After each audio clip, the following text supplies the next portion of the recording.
Dans un petit village, vivait un homme nommé Mamadou. Il avait un ventre imposant, et il portait presque toujours un t-shirt rouge et un short bleu. Sa pauvreté était évidente pour tous, et souvent, les femmes se moquèrent de lui derrière son dos. Mais Mamadou, avec son sourire tranquille, restait indifférent aux moqueries. Malgré tout, une tristesse profonde l'envahissait parfois, surtout quand il se retrouvait seul, loin des regards, dans la solitude de ses pensées. Un jour, alors qu'il n'avait qu'une pièce de 25 francs dans sa poche, Mamadou se rendit au marché. Cette petite monnaie, tout ce qu'il possédait, ne lui permettait d'acheter qu'un peu d'arachide. Mamadou était un travailleur infatigable. Loin des rires des villageois, il cultivait un champ aride, mais la terre ne lui rendait rien. Le sol était sec, stérile, et sa production était maigre, presque inexistante. Épuisé par ses efforts, Mamadou s'assit un jour sur une brouette, fatigué et découragé. Il se perdit dans ses pensées. Pourquoi tant de difficultés? Pourquoi une vie si dure? Décidé à chercher un peu d'air et à oublier sa misère, Mamadou marcha le long du fleuve. C'est là qu'il rencontra une vieille dame, assise près de l'eau.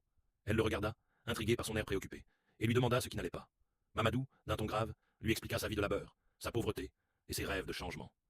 La vieille dame l'écouta attentivement et lui révéla un secret. Suivez le cours du fleuve, vous trouverez un puits caché qui n'a pas été touché depuis des générations.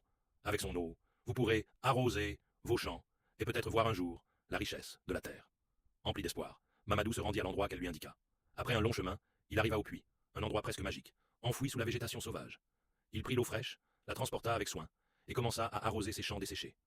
Jour après jour, il arrosait ses terres, et quelque chose de miraculeux se produisit. La terre devint verte, les plantes se redressèrent, et bientôt, son champ prospéra. Lors de la prochaine récolte, les légumes étaient tellement beaux, si frais, et d'une saveur exceptionnelle, que même les villageois ne purent ignorer la transformation de Mamadou. Les femmes venaient de loin pour acheter ses produits. Il vendait tout, son camion débordait de légumes, qu'il emportait fièrement au marché.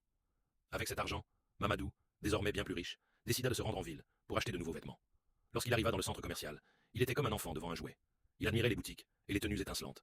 Après avoir choisi les plus beaux vêtements, il sortit du magasin transformé, brillant dans ses habits neufs et soignés. Le Mamadou d'antan semblait être une autre personne. De retour au village, un changement frappant se produisit. Les femmes, qui autrefois se moquèrent de lui, s'agenouillèrent désormais devant lui, éblouies par sa transformation. Mamadou était devenu un homme puissant, respecté, admiré. Sa fortune croissait de jour en jour. Il construisit un grand palais dans le village, un symbole de sa réussite. Mais ce n'était pas tout. À la ville, il acheta une maison somptueuse, avec des voitures de luxe qui ne passaient pas inaperçues. Les femmes l'aimaient de plus en plus, attirées par son pouvoir et sa richesse.